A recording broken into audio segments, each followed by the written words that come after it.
Well, let's jump right into it. Hello, it's Michael with WriterSanctuary and After Hours with Timothy Robare. Say hello to the folks. Hello, everybody. Oh, it looks like Sam shared to Discord. Awesome, thank you very much. Yep, and tonight I got a few questions for Timothy that I'm really interested in knowing. But if you have any questions, comments, or concerns, don't forget to throw it in the chat. Alrighty, so I guess we can just get started with it. Like we talked a little bit about your travels earlier. I wish I would have waited because you listed off like a ton of places that I would love to go to, but I suck. You've been to a lot of places that most people will never see in person. How often does your traveling inspire your writing? Um, I would say pretty often, especially in my my newest travels, because I've gone to places that I would not normally, or that you would not normally hear that much about or experience, and what you might hear would be pretty subjective. Yeah. So going to really different cultures and being able to see that, it makes me want to bring them into my writing, and it makes me want to tailor my writing to those journeys. But even the journeys themselves, especially the people along the way. I really like to. It's really fun in fantasy because you can, with the fantasy novels, you can kind of tie these really Oh yeah. intricate, beautiful people that you meet in your travels and make a little character out of them, and Yeah. it gives you some inspiration for just like fun little random journeys and side characters. That is pretty cool. You've been to like what 50? You said 50 something countries. I've been to 58 countries. 58 countries. That is a lot of travel. Which Sam could travel. She's got travel benefits working at the airport. Oh, that's But I think awesome. he's got you beat.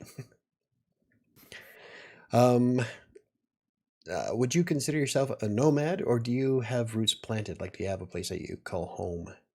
I would love to have the freedom of travel like you do, but I also love the idea of having a permanent place. Probably because I have kids. How great. But yeah, I would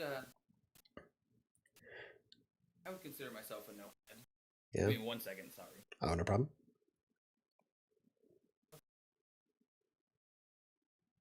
Sorry about that. Hey, it's I all would good. consider myself a nomad for sure. I have never really had a solid place since I was 16, I would say. Yeah. Um, Moved around. I've lived in 6 different states. I think I've lived in 38 different houses Holy and crap. apartments last time I counted. So definitely more nomadic. I like the idea of being rooted, but I'm just not really very good at it. Yeah. Well, some people aren't. I'm too good at it. Like I said, I think the furthest east I've ever been is Arkansas. But there's I something think. beautiful about that too. I mean, I met a lot of people that are really comfortable where they are, and I'm from a little island, and most people really don't leave that island. Oh, Actually, the same one that Laura is from. oh really? We're yeah. So, and a lot of most people don't leave it because everybody loves it, and it's a really beautiful and wonderful place. It's just one of those small towns that people don't really get out of. Mm. Um, and I just kind of went the opposite way. Yeah, I've lived in a few of those where you move into them. This is where people go to die.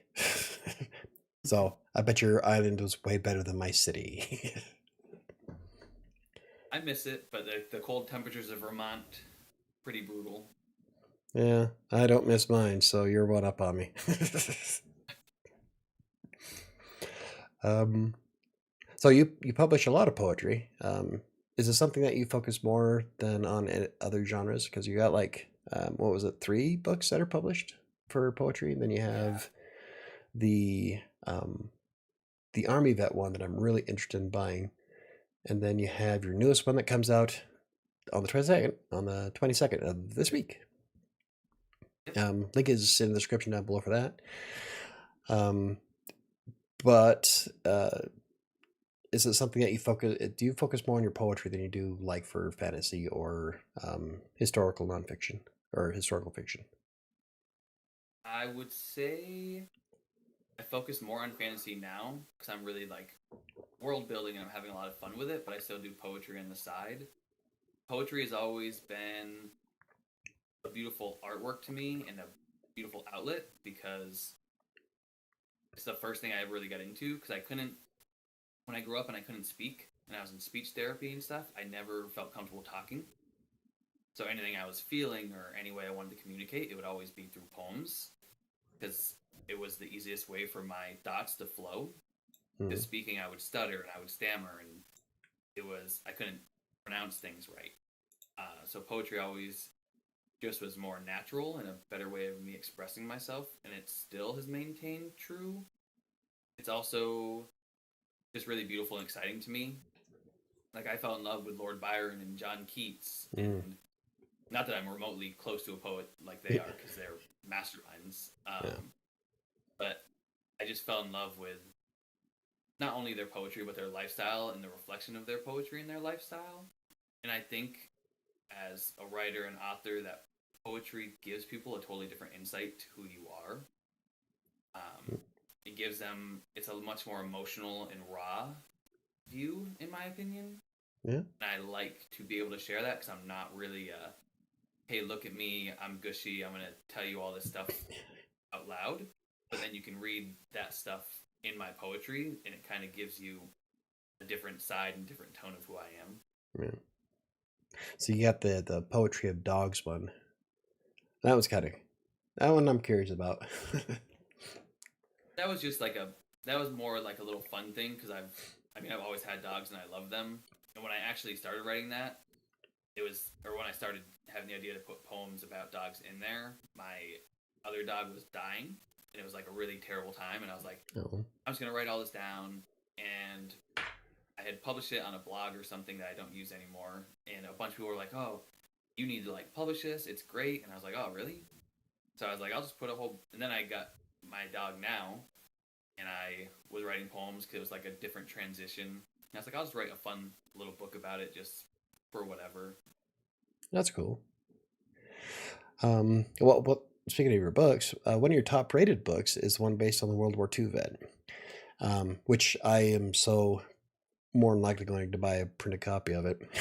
I love World War II stuff. What inspired you to write it, or did you just meet somebody and thought, "Hey, this sounds like a good story"? Just meet somebody in a bar. I've never been a nonfiction person, and my mom worked for a World War II vet on our island, and this was right after I graduated college. I went back to the island for a year to work and to kind of like try to figure my life out. Mm. And she was working for this World War II vet. His name was George, and he super interesting, very gruff man. And I went down. I would go down to visit him a little bit, and he one day just telling me about Okinawa and telling me the smell of the bullets, the sound, the vision, the fear, and everything like he was there right then, and I could feel it. It was the best story I'd ever been told, and that's part of being a writer is you want to tell stories. So when someone can verbalize a story that's so tangible, I was like, wow, this guy has severe dementia. You know, he goes to the bathroom in his pants. He can't remember his keys. He gets his wife and his dog's name confused. But this time in his life was so pertinent that he remembers it so well. And I was like, I want to tell his story. And he's dead now, but even at that time, there's very few World War II vets. Now there's even less, obviously, that are still alive. Yeah. And I was like, I have a chance that most people don't really get to do. Yeah. And there's a lot of World War II literature. There's a lot of World War II stories, and a lot of them just revolve around the war and maybe PTSD and stuff. But I had the luxury of this guy being around my family and me being able to go down him so readily that small stories. Like one of the stories in there is my mom would bring him and my grandma to the doctors at the same time, and he was like, my mom's a little bigger, my grandma was tiny, tiny. Yeah. He was like, huh. He's like, that's your mom? He's like, why are you so big? Like just these little things that are, to my mom not very funny, but to an outside perspective, they're pretty funny. And I was like, I had this opportunity to share these different aspects of this man that went through all this crazy stuff, and I didn't want to squander that opportunity. That's pretty cool. Like you said, the getting inside stories per the individual is going to be even more rare as time goes on. I mean, World War II was what 100 or not 100, 80 years ago. So Those boys now are going to be in their hundreds. Excuse me. But yeah, so that is like a golden opportunity. And based from, like, I read through the reviews on that book, and apparently you did an awesome job on it because you got like some major praise by a lot of people. One woman said that the ending made her cry. It was, so I'm like, yep, that's definitely going to be on my to buy list. So that was pretty cool. Something, Yeah, some of them even unfortunately. surprised me, honestly. When I went on Goodreads the other day and read one of them, I was like, "What?" So I didn't even know that this review even existed. So is it's cool to that people actually enjoyed it that much because I had no idea what people would think about it. Yeah.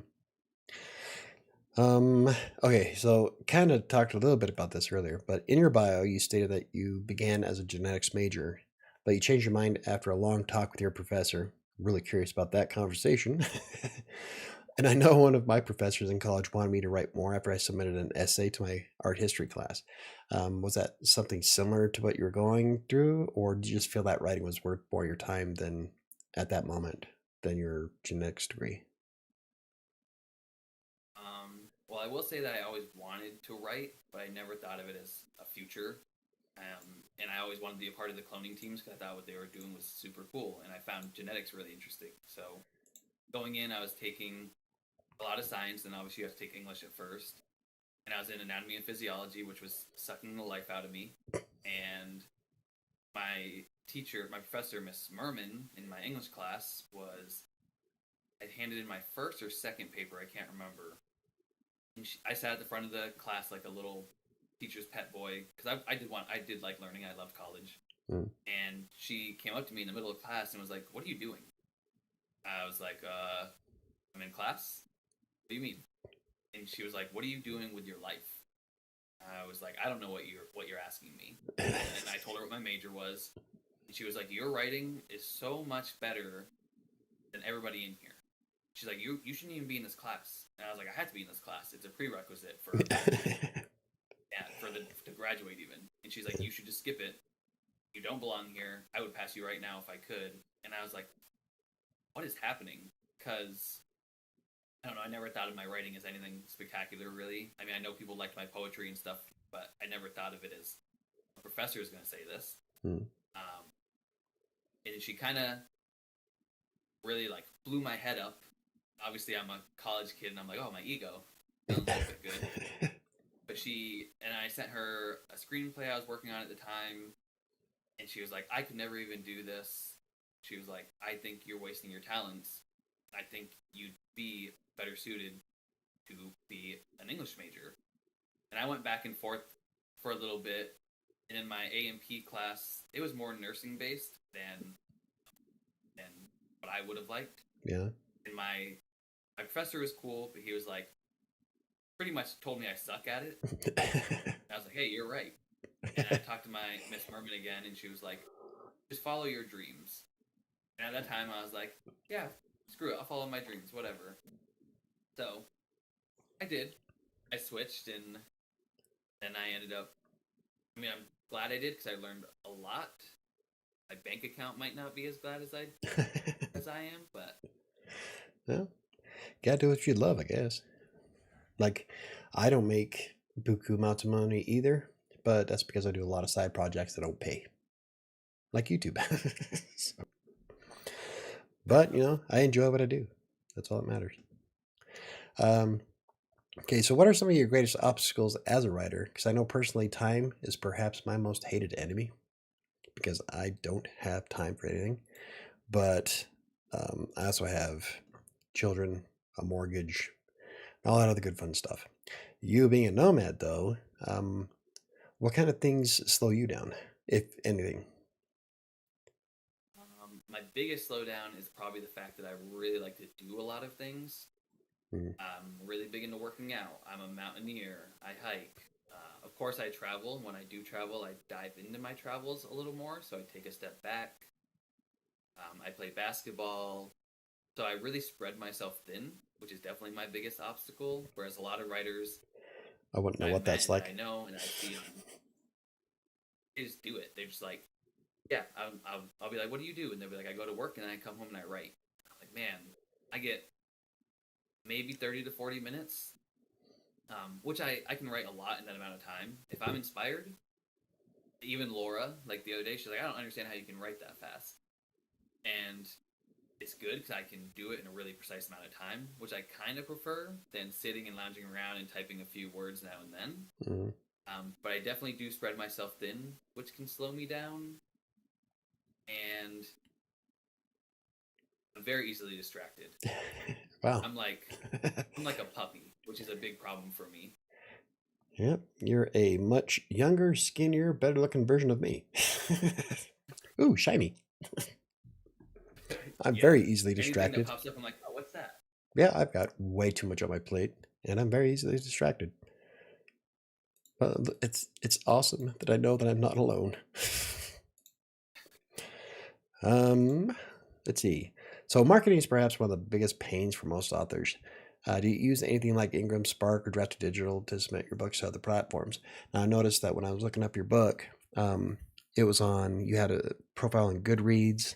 I think it was on Biblio and something else. I know you had a Facebook page too. So do you use anything other than just word of mouth, or do you like use platforms like Draft to Digital? Probably the worst marketer in the entire world. I'll put First you. of all, I Yeah, hate pushing my. I'll take that bet. Yeah, I mean, I hate pushing my book. I watch other people do it on different social medias. And I'm like, oh, you're so good at this. I don't like feeling like a salesman. Mm, Um, it was a little bit easier when my World War II vet book came out because I was working at a convenience store on my island. mm. And I ordered, I think, 60 copies, and I sold out of them like that day. Everybody knew I was publishing a book, and being from a small town, everybody's Oh like, "Oh my yeah, gosh, we have someone publishing a book." They all came and bought it, and it was really amazing. Obviously, I signed it for all of them, and it was really cool. nice. Since then, moving around is hard to have a network, Mm. and I only have social media because I have to. Yeah, Honestly, as a writer, you have to have it, or you're just never going to do anything really. yep. So just that fact that I'm not really big into social media, I'm not really big on being on things, and I'm just not a good marketer, really are probably my biggest downfall. But I also don't mind because a few people my books do reach. Mm. It means a lot to me, and I would love to be like George R. R. Martin, Yeah. but the realistic piece of that is that I'm just really lazy with marketing.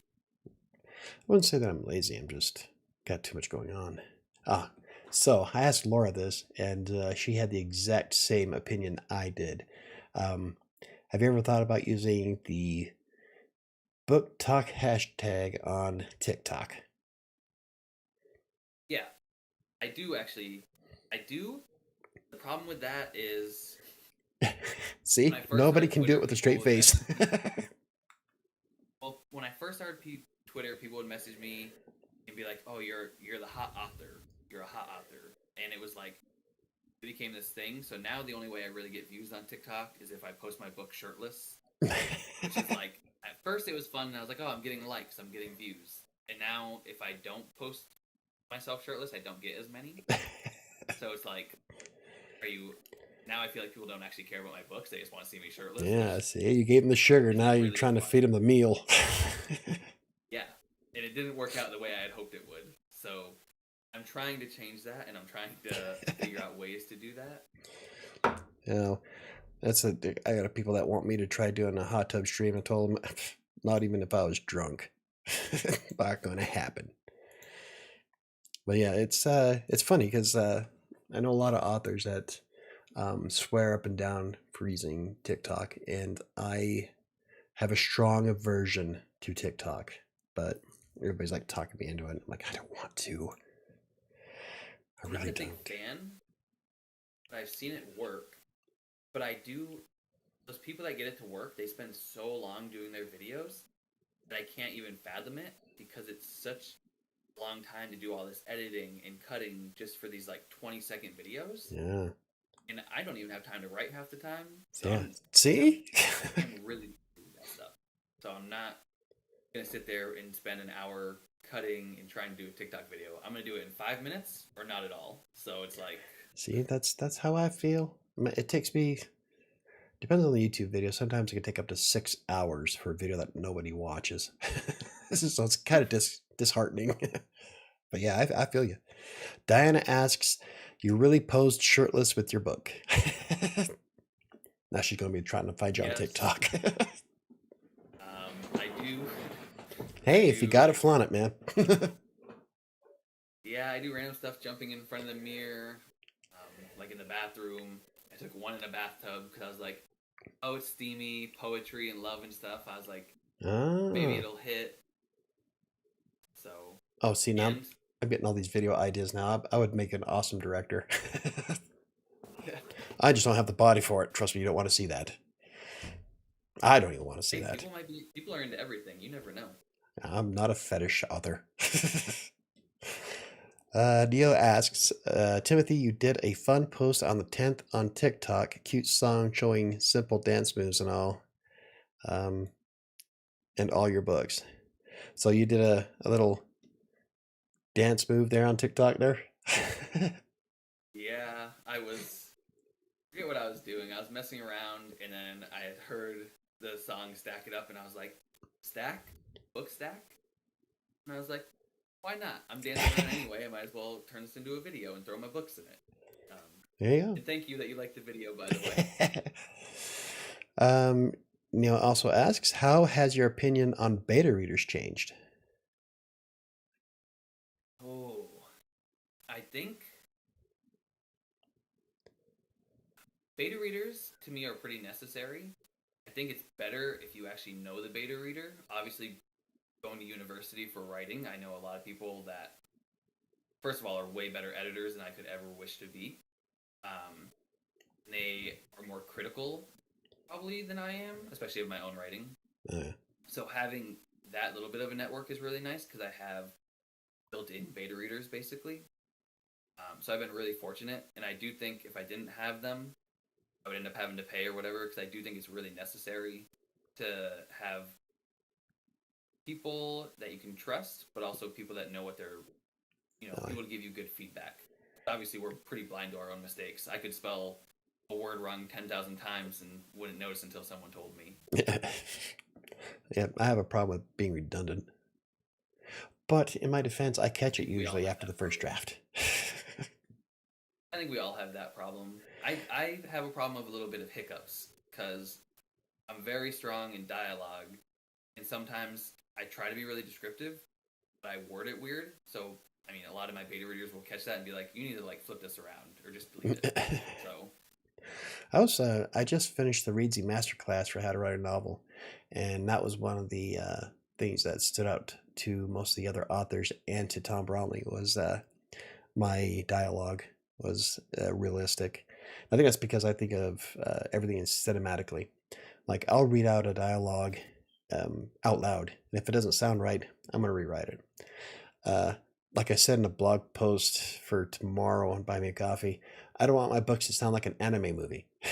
So, yeah, I but want my conversation to be fluid, and I feel like we spend a lot of our lives doing dialogue mm, and listening to it, and I really like to implement that. And I also view everything very cinematically. I view it flowing like a movie, and if it doesn't, then it's not working for me. yeah, And I've read a few books that, I mean, they're great books, but their dialogue seems very forced, and I never want that. I want mine to be very conversational. I want you to learn a lot of description about the world and about things going on through my dialogue instead of just describing it to you, mm, which some people like and some people don't. From some of my readers, they're like, you could describe that, but I prefer saying it. And I think part of that's influenced by my travels because you can see things, but a lot of times you'll meet someone at a hostel or a hotel and they'll tell you about something and it makes you want to see it more because you can see it on Google, mm. but someone telling you their view of it is different. Oh yeah, it's a lot different than to experience that. Google Street View and Google Research can only go so far. You don't get the ambiance of the area, the mannerisms of the people, the smells. And there's just so much more that comes with actual experience, I think it's awesome that you've been to so many places because then you can put all that into your books and make them feel more authentic. So that's impressive. Dan asks, what kind of books do you mostly write? Poetry? Question mark. And I kind of covered this earlier. I don't know if she missed it maybe, but right now you've got 6 books that are available on Amazon. One of them being that comes out this week, and the other ones are mostly poetry except for 2, right? The World War Correct. II vet one and the the gods one. God, The God into Night. yeah, there you go. I couldn't remember the title of it. Sorry. Like I saw it. I could No, see it's fine. the book cover. The book cover is the best part of that book, honestly. That was just a fun side project. I do write. I have more poetry books, obviously, and I'm working on another one at the moment too. But I'm definitely in my fantasy more right now. I have book 1 coming out in this series. Book 2 and 3 are already done. Book 2 is with 2 beta readers and being edited for its first time currently, or no, second time currently. Sorry. Book 3 hasn't reached a beta reader yet because I'm still getting through book 2. I wrote a prequel to this series, and right now I'm on book 5, which is in a different part of the world, but going on during book 1 and 2 in this series. So I'm pretty big into writing my fantasy right now and building my world. Cool. Let's see. Neo asks, some authors will pick a pen name when writing a different genre. What made you decide not to? Mostly because of my lifestyle being more nomadic and moving around a lot. Well, there's 2 reasons. I wanted people to be able to find me and to know who I was because I don't have that solid foundation. And I also wanted my teachers to readily be able to find me because they're the people that really set me on my path all the way from my 2nd grade teacher, Miss Bourgeois, all the way up through. Mm-hmm. I want them to be able to find me and be like, hey, that's my student. I do have a pen name as well that I have used for, I think, one other thing, and I'm going to be using it again for a novel I'm working on with another author because it's not really my genre. It's more of a side project that I don't need under my normal name. Yeah. No. Dan asks, sorry, I missed what Michael said at the beginning. Is Timothy a self-published author? You are self-published, right? I am. I queried a lot. Queried. I don't even know how to say it. Queried. Yeah. Yeah. A lot. Maybe not a lot, but a lot for me, substantially, for this novel. And a lot of the feedback was, this is great, it's not for me. A couple of them got really personal or like, we'd love to take this on, it's too long. A lot of them told me it's too many words. I hate that. And a few of them told me it's too violent for what they would like to put out there. Wait till I read one of mine. So I after deliberating a lot with my people really close to me, I really wanted to put this out there, and obviously I'm on book 5 right now, and I'm like, if this doesn't get out there, it's never going to. So, and once again, I'm just really lazy, and dealing with agents and trying to get agents and working all that, when I have 2 really trusted editors and a lot of trusted beta readers, and I'm really confident. I mean, I've been working on this book back and forth for 7 years, 8 years. Yeah. I wrote it all down on paper at a convenience store. I transcribed it. I re-edited it. I added a whole other half to it. And it's my favorite work. And I guess at first I really hated the idea of self-publishing it. So I really wanted to be recognized I really wanted to feel like I was worth it and it was worth it. And then after talking to people, they're like, it's worth it no matter what. And I'm now under the idea that if it does work out and it does sell, then it really is because of me and my work and not as much because of agent or a publisher or anything like that. So yeah, I've kind of shifted my gear with that. I can see that. Yeah, I see so many authors, especially on Twitter. If you want to know anything negative about writing, visit Twitter. But there's so many people that will query the hell out of themselves, and they'll post like, This is query number 100. 100 fails. And I have a whole album. oh yeah, well, I saw one author said that she's just going to shelf her book. I'm like, why? Self-publish it. If nobody wants to read it, put it out there. And if nobody wants it, then put it out there yourself. I don't see the point in never touching it again. It just, I don't know, I can't wrap my mind around it. One of the big reasons why I'm self-published is because when you're looking for an agent and publisher, you're writing for an audience of one. Either one of those people can hate the book for any reason, and it'll never see the light of day, despite you having a massive audience for it. So, I don't know, I just never trusted agents and all that other good junk. It's also trying to pick the right agent, and then a lot of the agents looking for very, very specific, very specific things that it's just like, if you don't fit in this little tiny box, it's not going to work. Well, and then I heard on threads of one author who had an editor who changed the name of her main character because they couldn't pronounce it. Like, no. Not happening, pal. Don't you dare touch That is the me. other thing. I did have a couple of people, including actually an agent, say, if you take out the violence and like the really adult themes and you make it more YA, it's very sellable. But I'm really not a person that's willing to sacrifice my work for sales. I've never been that kind of person, which probably makes me a really terrible author in the way of marketing because I'm not willing to sacrifice. I'll drink to that.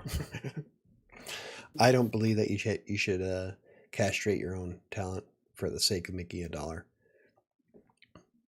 No, me neither. And I can't imagine someone like Poe doing it, or right? You know, there's no way. Oh yeah, there's no way Poe would say, "Oh, okay. Let me take away the disturbing imagery." His poems would be a sentence long. Let's see. How many times do you normally have a book beta read before you feel ready to publish? I wish I would have more of my God in 12 Nights. I might actually pull that one back because I only had like 2 beta readers and it was just a fun side project I didn't care about, but it is under my name, so I might redo that one. I did have my poems I have read quite a bit to make sure they hit the right way and to see what people think about them, which is just fun because people have different views. Tales of Battle, I had, let me think, I think 14 or 15 beta readers and 2 editors, and it went through, I want to say 4, 5, 6, 7, 9 rounds of editing. Wow. Because I really was beating it to the ground. I'm very much a terrible perfectionist. It got to the point where I was like driving myself a little bit crazy. And also after my 5th beta reader, the first time around, I added a whole second half of the novel, so I had to have it entirely done again. Yeah. Well, let's see. I really am. I'm very afraid of failure, and I really like to get tons of opinions on everything, which is kind of crippling sometimes. Oh yeah. So I do go through way more beta readers than probably most people, I think. Still, that's quite impressive. It's like with I had after the first draft of Kingmaker, my beta readers, everybody pointed out the same issue, so I had to rewrite a specific character throughout the entire book. I wound up adding 12,000 words to it, but it's a way better book, I think. So. Dana asks, what do you mean by querying? Querying is when you send in your book to agents and publishers to see if they want to publish it. Most of them won't if they can't make $1 off it, which is why I am against it, but every author's different. I also have the issue with querying that, first of all, you have to put your book into a very little 250 word paragraph or whatever, which works great for romance novels. Yeah, and it doesn't work well for big fantasy series, especially. And I apparently start out my book in a very taboo way. I'm learning lately is that, to me, like you said, we view it cinematically. In my first chapter it's action, and a lot of people are like, "That's a no-no," and I've been told that time and time again. And I've actually had people be like, "You should just switch your first couple chapters," but I refuse to do it because I really want to start it out this way for the reason that I view it. And I know that some of the agents were not okay with that, so that was a not fun part of that process. See, but that's like with okay, so take Kingmaker, my book. Um, the opening sequence is the storyteller actually making fun of it was a dark and stormy night because it was a dark and stormy night during the middle of a fight.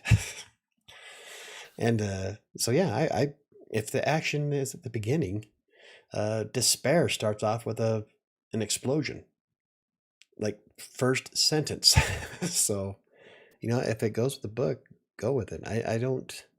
I will never be able to wrap my mind around people who like all these agents who won't take on a story because of it doesn't fit in a certain box so they can make a buck. Like it's still a good story no I mean, matter how I you slice understand it. to a So point. yeah, I mean, I understand to a point because their whole thing is to mass produce, but like then you'd think they would look at things like a Song of Ice and Fire or Fire and Ice, um, Harry Potter, and all these people that got rejected a lot, and now because of they didn't fit in these little boxes, yeah. and now those books are shows and movies and make millions. So it's just funny that agents still have this very narrow mindset of what fits into a sale. Oh, I'm trying to remember. Stephen King even had one who that threw away. I think it was Christine. One of his earlier books, Stephen King threw away, and his wife actually pulled it out of the trash and forced him to push it. And it wound up being one of his best books. And I think it was Christine. So it just goes to show that just because agents of people don't like it doesn't mean it's not a good story. Even Yeah. the worst story ever written has a cult following nowadays. Which, if you've ever read that, that is a horrible story. It was very poorly written. I can't remember the name of it, but I'll have to share it one of these days. That was what I was really asking. How many rounds normally? Oh, she was asking how many rounds you normally go through with um, beta readers, and you said 9 with Oh, Tales that comes out this week. yeah. What about Yeah. your World War II vet? How many rounds of writing did you do with that? I think I had just 2 beta readers on that one. I was pretty confident, and I don't think you need as many with nonfiction, really. I mostly got beta readers for that to pick out any big flaws that I had, and because some of it is fictionalized, obviously, to piece some stuff together. I wanted to make sure that those fictional pieces fit into the actual story and didn't take away from it. So I didn't have as many with that one. Did you well, how many rounds of rewrites did you do with that? Was it just the one? World War II, Yeah, 3, I 3 rounds. believe. Mostly just shifting because obviously the first one I had one of those ugly yellow pads of paper. So I'm handwriting everything he's telling me, and then I just have this ugly yellow pad of paper with all these notes that then I have to construct into a book. Then I have to rearrange chapters to kind of make it like flow in some kind of semblance, especially because I bounce back and forth between his past and then his present with dementia. Yeah. So like a flip flop, and I had to make sure it went in a decent procession and a viable storyline. Hmm. So that's where my beta readers really came in to kind of help me be like, hey, this chapter didn't fit here. This is kind of flawed here, and to try to piece it together in a way that worked. I had one beta reader who tried to give me crap about the distance a horse can travel inside of a 3-day period. So I spent 3 days researching it. He was right. I was off by a day. But Yeah, I'm not good with the distance stuff. oh, that was so much fun. I know so much more about horses than I thought I'd ever know. Let's see. An author fact you mentioned: you spend more money on books than you make on them. That I that I agree with. So far, like I think I've spent a little over $300 producing Kingmaker, and I think I've only sold like 7 copies. So I've only made like $20. I mean, I spend more on my own books, and I spend more on other authors' books. I mean, I just bought the entire Redwall series, which is 22 books, I think. Yeah. I just bought that all within the last like 7 months because I'm just reading through it all. So it's funny because I'm like, oh, I hope I sell a book today, and meanwhile I'm buying like 4 books, and I'm paying for my editors and for other stuff, covers and all that stuff for my book. So I sold a book. Time to go buy some more. yep, pretty much take my couple dollars and go buy one. Dana asks, Timothy, do you make a living off of your books or do you have another writing position? Or how do you pay for your Um, nomad trips? Because I can't imagine that's cheap. I'm super cheap. I'm probably the thriftiest, cheapest person you'll have. I don't pay for haircuts. I really don't buy new clothes. I used to be someone that bought like brand new shoes and did this. I don't buy objects. I do have an expensive truck payment, but I don't buy a lot of things. I don't go out to eat. I don't drink. Um, I don't party. I don't really do any of that stuff. So I save tons of money and then I just blow it. My first two trips, I actually was living out of my car and working at as a server. I was working about 60 hours a week and just pocketing all the cash. And I had a membership to Planet Fitness, so I'd go work out every day and shower. And I would either sleep on my friends' couches or I would sleep in my car. And I saved up like $13,000 and then went and blew it in Yeah. Europe um, for 3 months, which is worth it. And I've Um, always found a way to kind of save this. I'll buy a used car, and then I'll sell it before I go, pocket that money, and then I'll take all my money and go, and then I'll come back with a little bit, work a little bit, buy a new car. I've switched jobs a ton, and I've been very fortunate to figure cheap ways to travel. I research a lot. I keep track of flights. I keep track of flight logs to know when they're going up and down. I go during off season as much as possible to A, get away from other tourists, and B, get cheaper prices for everything. there you go. I do go to a lot of cheaper destinations anyway, like Mongolia. Being there, I think I spent like $3 a day because it's not hard to. Oh, yeah. Our money's worth so much more. Yeah. Um, I bet Saudi Arabia was really cheap. Philippines are probably pretty cheap too. It- Oh yeah. In India, I got pretty much everything paid for. I had to pay for my ticket. My friend, his family put me up. They paid for like almost everything for me, so that was pretty nice. I would say I've been very fortunate, but I'm also very thrifty, so it kind of works out. And I'm not a frivolous person. Nice. Um, let's see. A lot of authors, such as myself, try to stick to with some kind of writing routine. Is there anything you do to help you keep your hammering out your poems and stories? Like, do you? I know we talked a little bit earlier about how you're not the type of person that just you can't write periodically throughout the day. Do you have like a set time that you're like most focused, or you just whenever you feel like it? I live in absolute chaos. It's I forget who. I remember in university I heard a quote that you shouldn't write if it doesn't come as natural as a leaf to a tree or something like that. I forget exactly what it was, but at the time it really resonated. And especially poetry, I have to be in that moment or I'm not going to do it. Yeah. Um, but sometimes in the morning, I'll be able to sit down and write. Sometimes I'll get an idea at like 10 o'clock, I'll sit down and write. Or midday. Like I wish I was a little more regimented because I actually really do admire it. People that can be like, every day at 4:30 p.m. I sit down for an hour and I write. But I gotta have the spark. Like if I'm not having the spark, it's not gonna come to the page. Hmm. You're gonna get a very dull and boring. To me, the words that come out of you, if you're forcing them out, they're gonna come across forced. And I don't really care if you're a super amazing writer. I still believe that. Maybe you'll be able to hide it a little bit better. That's super possible. I do think that your words are just like you speak them. You're just putting them in on the paper. So if I speak flatly to you because I'm not energetic or I'm not feeling it or I'm not really there, then you're Hmm. gonna hear it. And I feel the same way about the words on in my books. Hmm.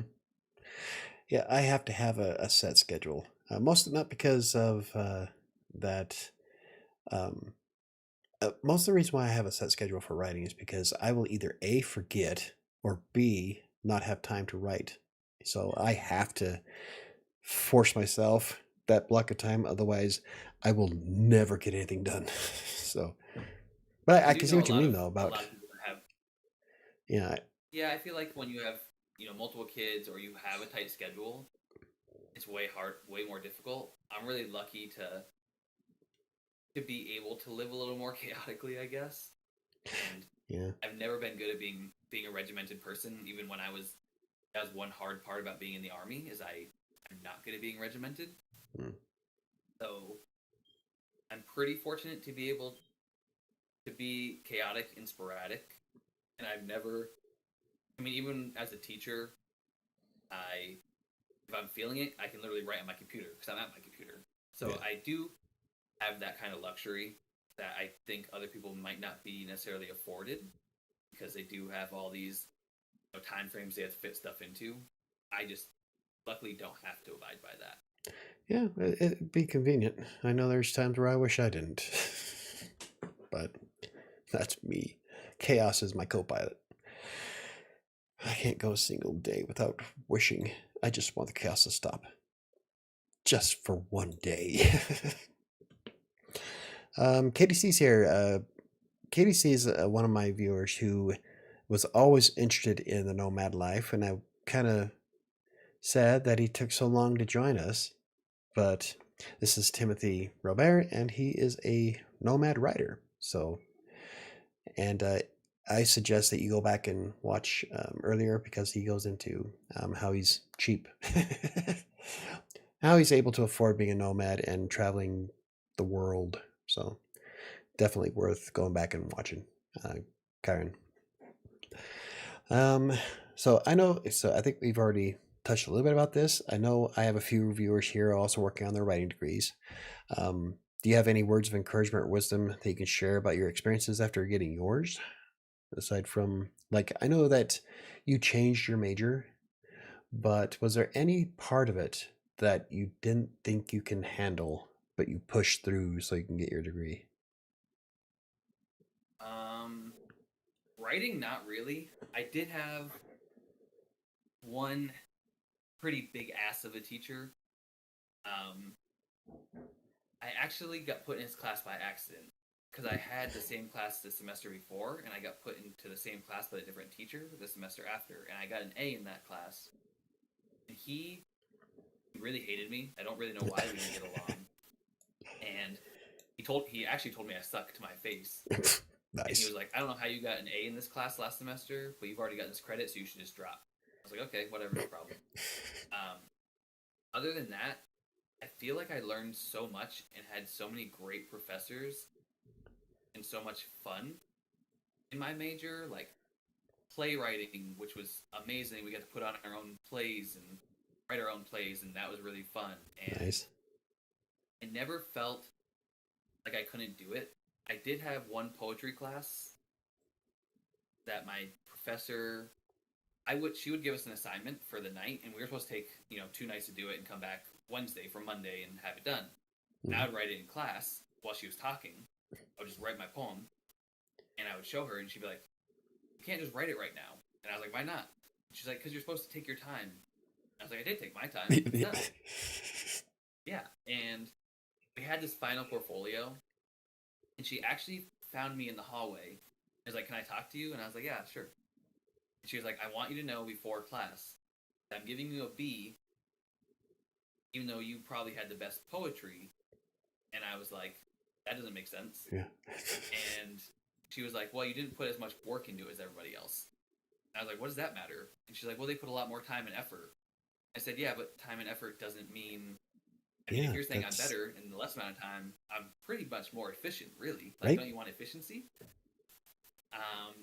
That is And such a, she was very much against. yeah, that is so subjective.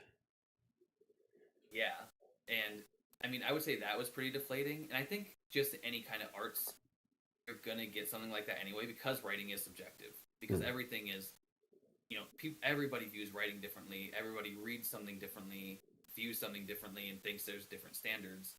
And I think that's the part of being an arts major and a writing major that you have to be prepared for Yeah. because one professor might think you're a godsend, and another professor might think you're literally just a giant pile of flaming poop. Yep. I've And had plenty of those. I mean, it's actually good, I think, because it sets you up for the Mm. future. Not everybody's going to love your book. You're going Yeah. to get 1 star and 2 star reviews. People are going to say you're the worst thing to ever come out of writing. And Yep. I think that's the fun part. I know a lot of people are really sensitive with critique, and I actually really love it, and I admire that so many of my professors put critique into our classes Oh and yeah. gave us legitimate feedback and didn't coddle us and weren't like. I had one professor that I had for 3 classes, and she was really good at it. She would give you a lot of positive feedback and be like, "You need to switch this. You excel here, but you need to bring this up." And the way she critiqued was actually really good and helpful, Mm. and I admire her for it. And I had another professor that ripped us to shreds, and I admire him for that because it really does prepare you. You Oh, can't yeah. only have positive feedback. You've got to be prepared to be slapped around if you want to put your work out there. Oh yeah. So I would say I would do it all again, probably, even though when I know now with everything, and I'm thankful that I did it because I do think that going to school for it really does set you apart. It might not make you. You don't have to go to school to be a good writer by any means. That's very well shown and documented. I do think it helps you really harness your skill and helps you prepare for things to come Oh, yeah. a little better. Yep, that I have to agree with. Let's see. Neo asks, going forward, what advice would Oh, wow, that was loud. Freaking Facebook. Going forward, what advice would you give yourself on marketing current and future novels?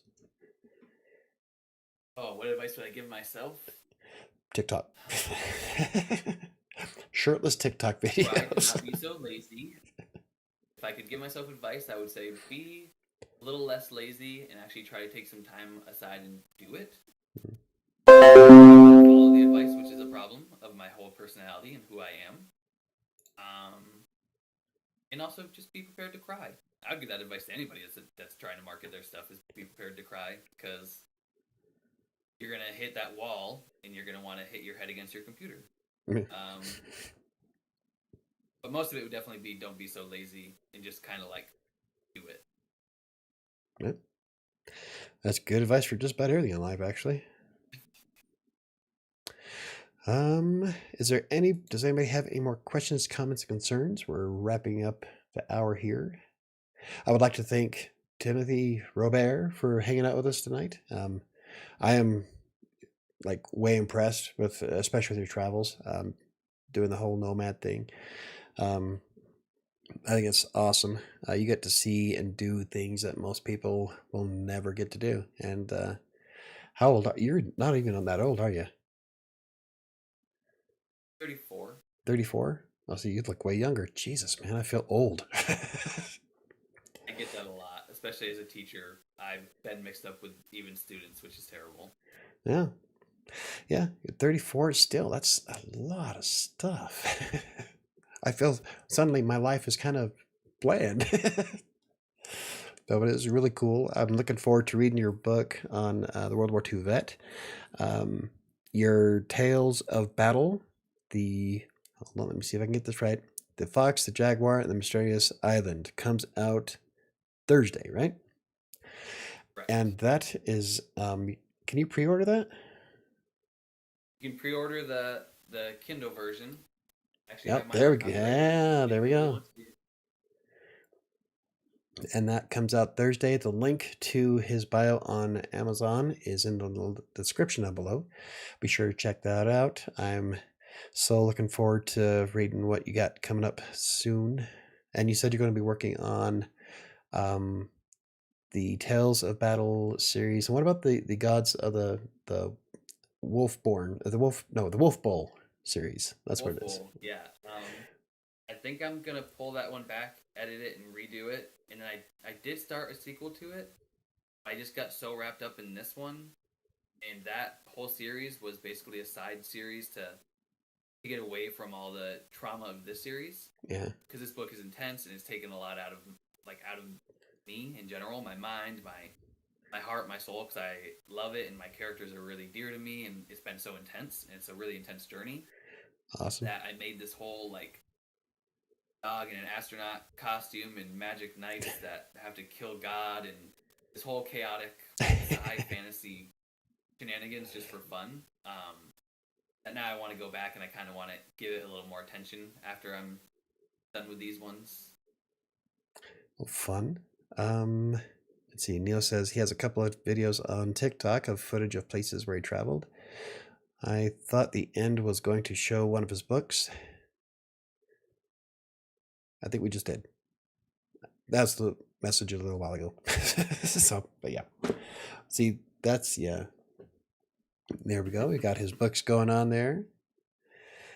Dan coming in at the end. Yeah, well, the show starts at 7. Thank you, Michael and Timothy. This is a great idea to have authors on. I thought so. This is the second author I've had on After Hours, and I think it's going to be a normal thing. And you're more than welcome to stop by, hang out with us again, talk about more about books. It was very awesome meeting you, and I'm really looking forward to that World War II book. Like I'm a big fan of fantasy myself. I write dark fantasy, but as soon as I saw that he had that World War II book, I was like, that piqued my interest. Oh yeah. Thank you for everything. Honestly, I appreciate this opportunity. I appreciate talking to you. It was a lot of fun. I appreciate everybody in their questions. It's a lot of fun. So like, Awesome. thank you all from the bottom of my heart. It means a lot to me. And KDC says that is a cool looking book cover. That was for the Tales. Did you do that yourself, or did you have somebody else do it? I did not. I had RB Michaels do it. He's actually just gotten into cover design. Laura, I'm sure, mentioned their company that does editing and covers and stuff. He actually did this one. I think I drove him a little crazy because I'm super particular. I actually paid for a different cover prior, and I didn't love it, and it wasn't feeling right for me. So I went back to the drawing board, made him design, I think, 18 covers. The poor guy. Until like I said, I'm a perfectionist. I want, like, if this book is what I want it to be, I need it to be perfect, and he delivered, and I'm super thankful for that too. He did a great job. And did you say that he is one of the ones that work with Laura? Yep, him and Laura are the ones that started their company. If anybody is curious, if you go to the interview I did with Laura, we talk about her business, and the link to that is in the description of that video. Alrighty, well, I think we can wrap this up. Thank you for hanging out with us. It was a little pleasure, and I hope you come back again. Hopefully I'm not sick. I would love to. Thank you all. I appreciate it. You're welcome. You have a good one. You too. Okay, goodbye.